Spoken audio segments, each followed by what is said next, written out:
আমি একটা জিনিস তোমাদের সাথে শেয়ার করব, সেটা হলো সবাই ময়দানে যাচ্ছে একটা বিশেষ কারণের জন্য। এখন তো সবাই জানো যে একটা বিশেষ ফুল গাছ আর কি ওখানে 3-4টে আছে, সেখানে ছবি তোলার জন্য সবাই যাচ্ছে। তো আমি হঠাৎ আমার পাড়ার ভিতর দিয়ে যাওয়ার সময় একটা জিনিস এক্সপ্লোর করলাম, সেটা হলো এইটা। গাইজ, আমার ময়দানে যাওয়ার প্রয়োজন নেই, আমার বাড়ির সামনেই এই ফুল গাছ আছে। সিরিয়াসলি, এই যে ব্যাপার, এই যে এই ফুলগুলো জাস্ট দেখো তোমরা, এই ফুলগুলোর জন্য সবাই ময়দান যাচ্ছে ছবি তোলার জন্য আর কি, অ্যাস্থেটিক ছবি তোলার জন্য। তো আমার বাড়ির পাশেই ফুল গাছটা আছে, আমি ডিটেলস আরও দেখাচ্ছি, ওয়েট। সিরিয়াসলি মানে এত সুন্দর লাগছে দূর থেকে। এখানে আমাদের এখানে প্রায় 3-4টে গাছ পরপর আছে, খুব সুন্দর। তো এই ফুল গাছের জন্য আর কি, এই ফুল গাছের তলায় ফটো তোলার জন্য সবাই ময়দান যাচ্ছে।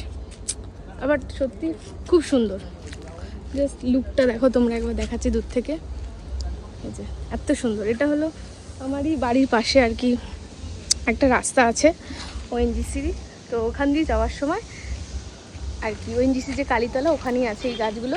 এই যে দুদিকেই প্রায় ফুটে আছে, খুব সুন্দর ফুলগুলো, দেখতে অসাধারণ। এই যে টেনটেনে। সো গাইজ, ভিডিওটা ভালো লাগলে লাইক শেয়ার কমেন্ট করো। দেখা হচ্ছে পরের ভিডিওতে। Bye bye.